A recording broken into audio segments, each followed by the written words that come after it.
The sun fell like a blade over the red rock cliffs of Utah, setting the sky ablaze in copper and crimson. The wind howled through the canyons like a wounded beast, scraping across stone and sagebrush, whispering the secrets of a land that never forgot. Out here, in the silence of the desert where the only law was grit and the only compass was the heart, stood a lone ranch. Weather-beaten wood, fences patched more with stubbornness, and a modest home that had endured dust, dry spell, and nights filled with quiet tears. On the porch, unmoving as a statue carved from resolve, stood Eliza McGraw. She was 27, broad-shouldered from labor, sun-darkened from days spent under brutal skies. Her eyes sharp, verdant, alive scanned the horizon, where a faint dust cloud curled like smoke on the wind. Trouble. She couldn't hear the gallop, couldn't hear the gates creak or the birds scatter, but she sensed it. Eliza had been deaf since she was 3, after a fever took her hearing in one cruel week. It took her parents years to learn to speak to her in signs, to understand her silence wasn't absent, was present. Strength, focus. She'd lost both her mother and father by 21, and now the burden of the McGraw ranch and her 2 younger brothers rested on her shoulders. Her hands clutched a yellow piece of paper, rough at the edges. It was a letter, her father's handwriting. The ink faded, the lines shaky. She had found it the night before, hidden behind a loose board in the barn, tucked away where only fate, or maybe memory, could have placed it in her path. If Eliza finds this, she'll know what to do. Below that, a crudely drawn map, black lines marking a trail through the northern ridge of their land. A small X where no one ever went, where the canyon walls closed in and shadows fell thick as night, even at noon. Was it a warning? A secret? A key? She didn't know, but something in her bones, something deep and ancestral, told her this wasn't just a relic from a grieving father. It was a sign, and signs, in a land like this, didn't come easy. The McGraw ranch had always been a target. Land like this, green with spring, rich with water, kissed by shade, was a prize. And men like Silas Ward didn't wait for permission to take what they wanted. A former military man turned land baron, Silas had spent the last 2 years tightening his grip on the valley, bribing judges, buying neighbors, burning fences in the dark. All legal on paper, all murder in spirit. 3 nights ago, someone burned the corral. 2 nights ago, Eliza spotted a rider just beyond the reach watching. And last week, her youngest brother, Caleb, found a rattlesnake in the house,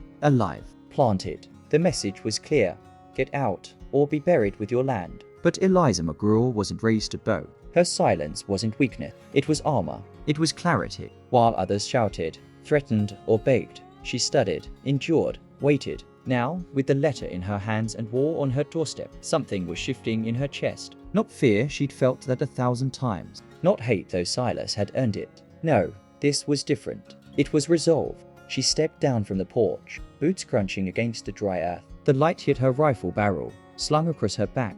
Around her, the wind picked up, as if the desert itself was waking up to witness something it hadn't seen in a long time.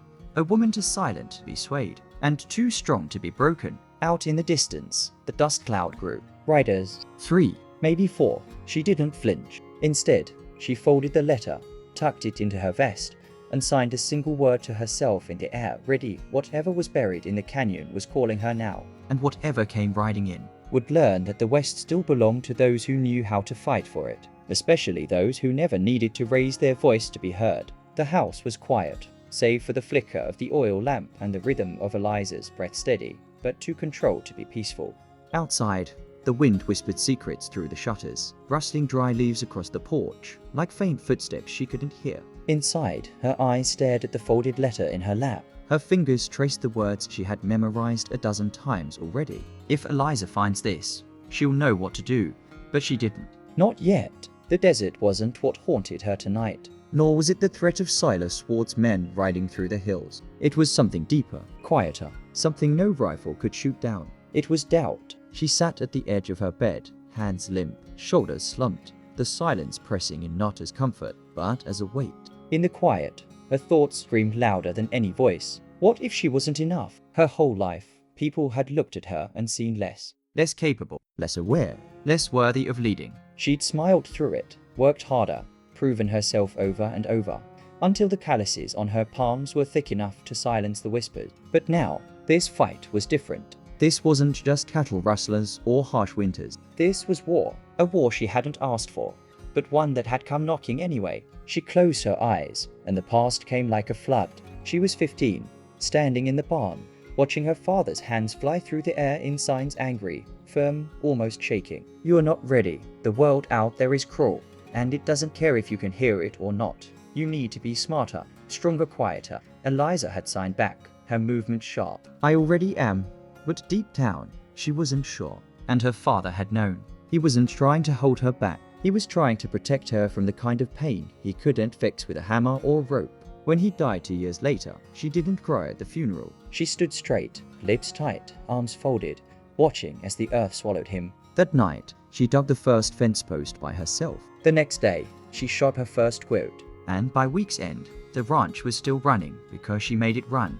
But tonight, as the wind howled and the oil lamp flickered low, she wondered, was it all just pretending? Had she spent her life being strong because she had no choice? And now, with everything truly at stake, did she still have that strength? The map lay unfolded on the table. That little X in the northern canyon, it gnawed at her thoughts. She could feel the pressure in her chest when she looked at her father's final message. A clue, a trap, or a fantasy dreamt up by a dying man hoping to leave behind purpose. She almost folded the paper up and tossed it into the fire. Almost. But then came the memory, small, fragile, but fierce. Her mother's hands, gentle, calloused, brushing dust off a child's scraped knee, signing soft words with a sad smile.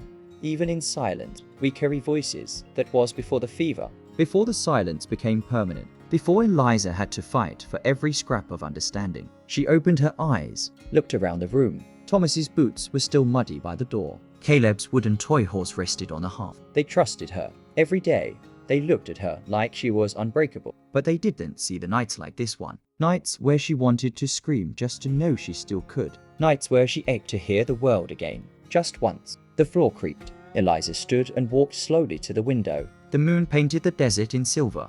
Stillness stretched for miles. Somewhere out there, Silas Ward was preparing his next move. Maybe it would be fire. Maybe a bullet. Maybe a bribe to her neighbors to turn against her. She should be scared. And she was. But fear wasn't new. Fear was familiar. She'd felt it that day she stepped between her brothers and a charging bull. She'd felt it when she bartered for seeds with nothing but pride in her pocket. She'd felt it every time she walked into town and watched mouths move around her, half smiling, half pitying. The trick wasn't not feeling fear. It was not letting fear be the last word. She returned to the table, sat again, picked up the letter one more time. You'll know what to do.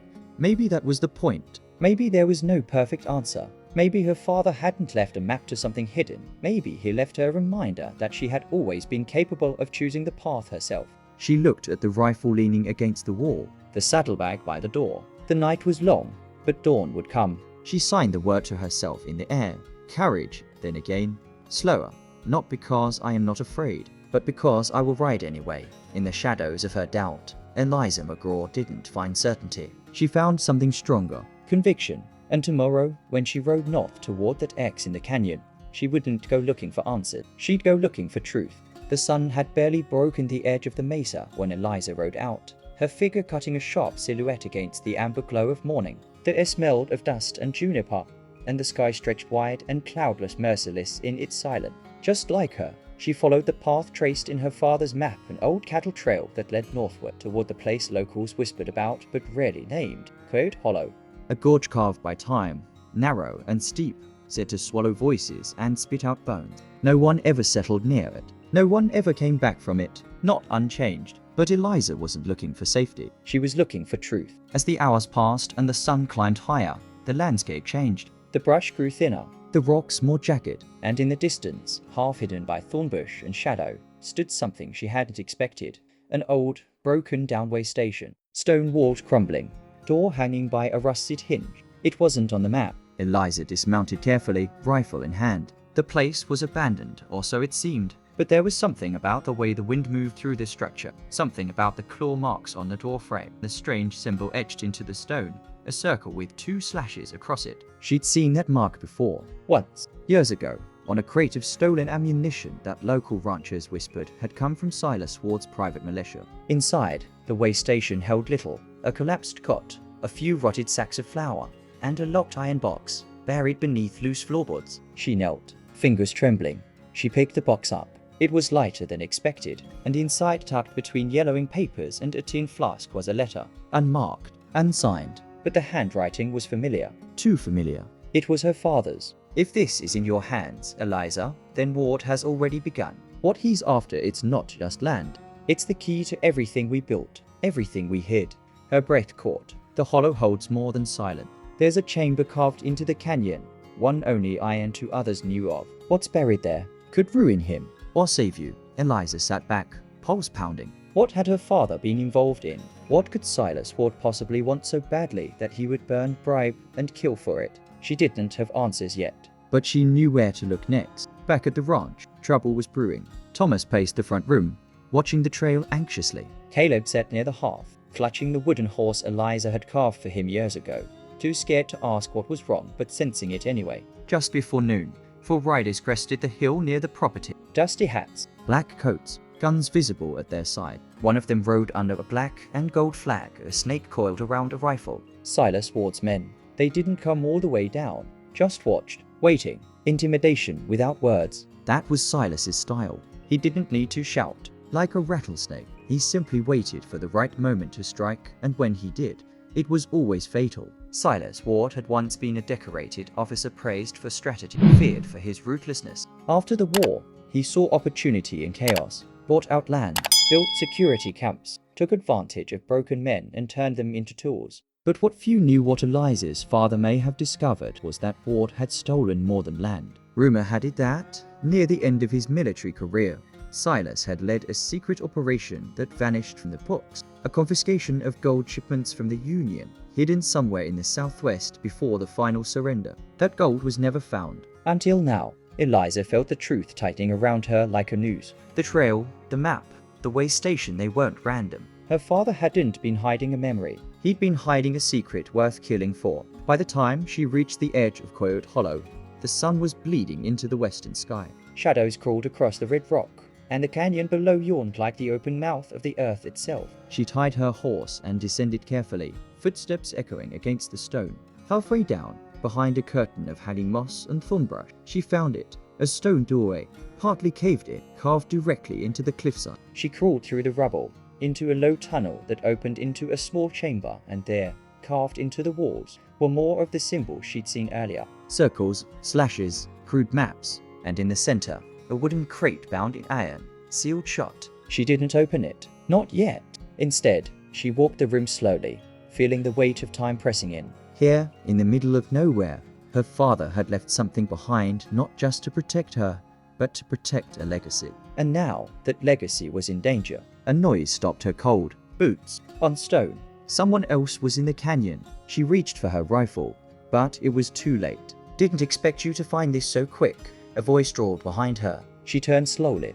There, framed in the glow of the dying sun, stood a tall man with a revolver drawn. J.B. Ward, Silas's nephew, a hired killer, known for tracking targets across the frontier like a wolf in human skin. Uncle says you've been snooping, he said. I say you're a bit too clever for a crippled girl with no ears. Eliza said nothing, just watched, measured. He wants the crate, and he wants the map. But me, I just want the pleasure of watching you beg. She didn't flinch. Instead, she signed slowly. You'll never hear me beg, but you might beg me for mercy. He laughed, and that's when she threw the lantern at his feet. The flames erupted, momentarily blinding him. She dove for the crate, dragged it toward the tunnel, heart pounding. Behind her, J.B. cursed and fired one shot, two, but the stone walls echoed the sound into chaos. She didn't stop, not when the crate scraped her arms raw, not when her breath came in gasps, not even when a bullet grazed her shoulder. She escaped, she survived, she carried the truth back into the light. That night, under the stars, Eliza didn't sleep. She sat beside the crate, bandaged, tired, but alive. And for the first time, she realized the silence she lived in wasn't a void. It was a sanctuary, and in that silence, she had heard what others missed. The truth, the danger, the calling. Silas Ward wasn't just coming for her land anymore. He was coming for the legacy her father died to protect. And now, she had something worth fighting for. And with the crate sat at the center of the room like an unanswered prayer. Eliza stared at it, her shoulder bandaged, her arms sore, her fingers raw from dragging it through stone and fire. Outside, the desert night was thick and unforgiving. The wind whistled through the broken boards of the barn, and the stars blinked like ancient witnesses above her. She was alone again, but this solitude didn't feel like weakness anymore. It felt like a forge. Inside that crate, sealed with her father's hands and blood, was the truth that could destroy Silas Ward, or destroy her. She reached for the crowbar. Each clang of metal against wood was a drumbeat to her chest. Each splinter that flew was a fragment of fear she'd carried for years, fear of failing her family, fear of not being enough, fear of being voiceless in a world that only listened to noise and power. When the lid cracked open, her breath caught. Inside, wrapped in cloth and oilskin, were ledgers, maps, letters, and a single tarnished Union officer's badge, her father's badge. Eliza trembled. He had been part of the war, but he had never spoken of it, never hung the badge, never wore it after coming home. Now she saw why. The letters told the story. Silas Ward had once ridden alongside her father, not as enemies but as brothers in arms, trusted officers in a secret operation to protect Union gold bound for Western territories. But when the war ended, Silas betrayed them, killed the others, stole the shipment, and buried it beneath the blood and dust of Utah. Her father had escaped with a fraction of the gold and the evidence, vowing to protect the land where the truth was buried. That land was the McGraw Ranch. That's where Silas wanted it. Not because of water rights, not because of territory, but because beneath it lay the final link to a crime he'd killed to keep secret. Eliza stepped back, heart pounding, and then something shifted. The fear was still there, but it had company now, clarity. This wasn't just about survival anymore. It was justice, legacy, redemption, and she was done running. Morning broke in crimson streaks across the sky. Eliza stood on the porch, her rifle across her back, her father's badge pinned to her chest. She signed to her brothers, calm, focused. Prepare the horses. Get the maps. We're not hiding anymore. Thomas frowned. Where are we going? She looked him in the eye. To make the truth louder than bullets. That day, they rode into Clearstone, the nearest town. People stared. Whispers followed her like dust trails. A deaf woman leading her family into town with nothing but a rifle and a saddlebag of papers. But Eliza didn't flinch. She walked straight into the sheriff's office and dropped the crate on the desk. Sheriff Dalton, an old friend of her father's, raised an eyebrow. Eliza, what in God's name? She handed him the letters, then the badge, then the map. He read in silence, and when he finished, his hands were shaking. If this is real, if what's in here proves what I think it does. Silas was about to fall harder than a drunk of a mule. She nodded. Signed one word. Help. He nodded back. Hell yes. By sundown, Clearstone was no longer quiet. Word spread fast. The sheriff rallied deputies. The mayor, once paid to look the other way, was cornered by angry townsfolk, and somewhere in the darkness, Silas Ward got wind of it all. He wasn't used to being exposed. He wasn't used to being outmaneuvered. And he certainly wasn't used to being beaten by a woman he once dismissed as broken. That night, Eliza sat alone in the old churchyard. The paper spread before her. Lantern light danced across her face as she reread the words that had changed everything. A wind picked up, cold, familiar, and in that quiet, her heart cracked open. She remembered the time years ago when she nearly drowned trying to cross the river with a wild cold. Her father had pulled her out, coughing and shivering, and signed to her with fierce eyes. You're braver than you know, Eliza. You don't have to hear the storm to know it's there. Just hold the reins and ride through. Back then, she didn't believe him. Tonight, she did. The next morning, Silas Ward rode into town with 6 men at his side, guns holstered, faces hard. He found Eliza waiting at the saloon steps, calm, alone. She stood tall, her eyes locked onto his. You think that bad makes you strong? He said. You think those papers matter? She didn't respond with words. She held out the badge, held out the letter with his name signed at the bottom, the one her father had kept, implicating Silas' betrayal. Then she pointed, not to him, not to the sheriff, but to the crowd gathering behind her. Dozens of townspeople, armed, ready. Silas looked around, calculating. This wasn't fear, this was power, and it wasn't his. You think you've won, he growled. Eliza stepped forward, close enough to see the sweat on his brow. You lost the moment I stopped being afraid of you. He reached for his revolver. She moved faster. One shot rang out, and it wasn't hers. Sheriff Dalton stood behind her, rifle still smoking. Silas crumpled to the ground, not dead, but done. His men surrendered. His power evaporated like mist in the sun. 3 days later, the gold was unearthed. Justice was served. The land once marked for theft was now protected by law, and the name McGraw, once dismissed in whispers, was spoken with respect. Eliza stood at the edge of the field at sunrise, alone again, but changed. She had not become someone else. She had simply become herself fully. In the silence, she felt everything. The earth beneath her feet, the wind through the grass, the weight of history on her shoulders, no longer a burden, but a banner. She signed one final word to the wind, free, The heat was rising fast over the valley, the kind that shimmered above the dirt like ghosts. The noonday sun bore down like a judgment. The McGraw ranch stood silent, all doors closed, as if holding its breath. But Eliza McGraw was not hiding. She stood at the top of the ridge with her rifle slung across her shoulder and her heart steady in her chest. Below, on the trail that led straight to the ranch gate, Silas Ward's remaining men were coming riding fast, reckless and angry. J.B. Ward wasn't with them. He'd disappeared after the canyon fight, likely nursing his wounds or pride. But Silas had sent others in his place, hardened mercenaries, men who didn't ask questions, only pointed guns. This was it, the final move, and Eliza was ready. All week, she had prepared. She used everything she knew of the land, of silence, of pain and strategy. The canyon paths behind the ranch had been laced with hidden pitfalls. Her brothers had fortified the bonds. The local townsfolk, inspired by what she'd revealed, had sent quiet help in the night tools, dynamite, and a promise. You stood for us. Now we'll stand for you. She didn't ask for more. She only needed enough time and one chance. As the riders approached, her hands moved quickly, signaling to Thomas and Caleb, who were hidden near the rocks. They nodded, disappearing into the ravine with dynamite bundles and oil. Down below, the sound of hooves rose like a storm. The first shot cracked the silence, not from a rider, but from Eliza, positioned behind a boulder, aimed with precision. One man fell. His horse bolted. The rest scattered court of guard. Then came the fire.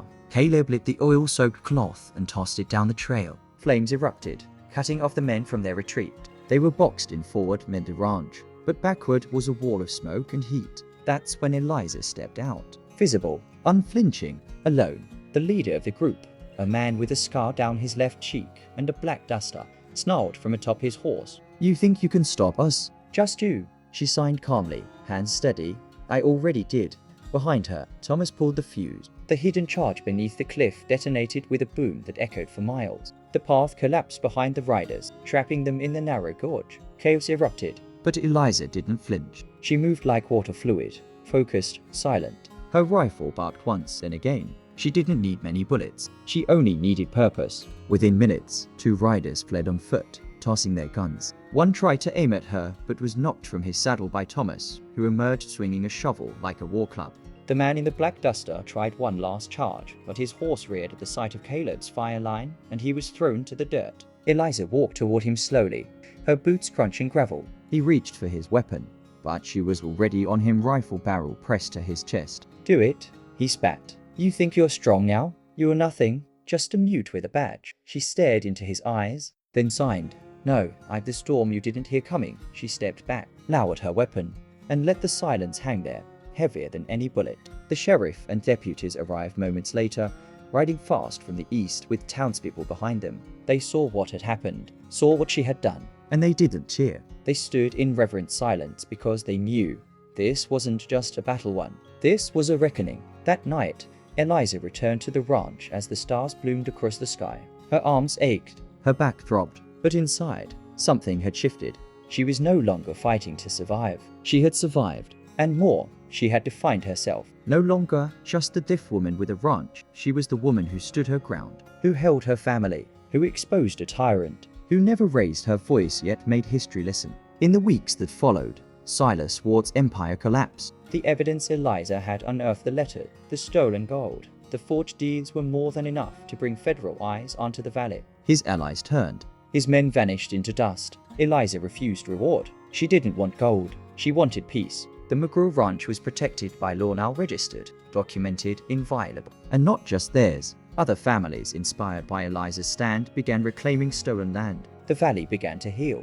One morning, some months later, Eliza rode alone through the canyon where the crate had been found. The chamber was empty now, but she came not for treasure. She came to bury something. Her father's badge. She knelt, dug a small hollow in the stone floor, and placed it there. Then she laid a hand over it and signed. You protected her. Now rest. The wind stirred through the canyon, soft and warm. For a moment, she could almost feel him, his strong hands guiding her. His voice never heard, but always felt. Back at the ranch, Caleb ran through the fields, his laughter bright. Thomas repaired a fence with care in his movements and pride in his eyes. And Eliza, she stood at the porch again, like the day this all began. But this time, her shoulders were light, her eyes calm. She had changed, not into something else, but into everything she was always meant to be. Strong, silent, unshakable. The story of Eliza McGraw would travel far beyond Utah. Whispers would echo across saloons and campfires. Did you hear about the deaf woman who beat Silas Ward? She never even raised her voice. She didn't just save her family, she changed the West. And some would come to see her, hoping to hear her speak. But she never needed to, because her story spoke louder than any voice. And in the silence she carried, there lived thunder. The desert was quiet again. Weeks had passed since the last gunshot echoed. Since the final standoff on the McGraw land, the dust had settled. The wounds had healed. But the silence that remained wasn't emptiness, it was peace. The kind of peace that only comes after a storm has reshaped the land and the soul. Eliza McGraw stood on the porch of the ranch she nearly lost. The woman who once questioned if she was enough now carried herself like someone who knew. She had fought not just for her home, but for her truth. A truth that no longer needed to be shouted to be believed. Her silence, once seen as weakness, had become the loudest answer of all. Eliza didn't change who she was to win. She changed how she saw herself. And that changed everything. As she looked out at the vast land bathed in golden light, her thoughts drifted not to the battles won, but to the woman she was before it all began. The quiet fears, the long nights spent doubting whether she could carry the weight her father left behind. The voice inside her that had whispered, "You're not enough. You can't lead. You'll be forgotten." But now, after everything, she saw that voice for what it truly was, a lie born of fear. And fear only holds power when we give it permission. What Eliza learned is something few ever truly grasp. That strength isn't in the noise we make. It's in the ground we hold, even when our knees shake. It's in rising up when the world tells you to sit down. It's in choosing to lead, even when your voice is not heard, because you know your actions will echo louder than any words ever could. She didn't find gold. She didn't seek glory. What she found was something far more lasting. Belonging, identity, worth. The kind of treasure that doesn't glitter but anchors a soul. And maybe, right now, you are facing something. Maybe life has gone quiet in all the wrong ways. Maybe the world has underestimated you, spoken over you, or tried to define you. But Eliza's story is your reminder. You don't have to be loud to be powerful. You don't have to be perfect to be ready. You don't have to wait for permission to fight for what matters. We all carry our own version of the map Eliza found.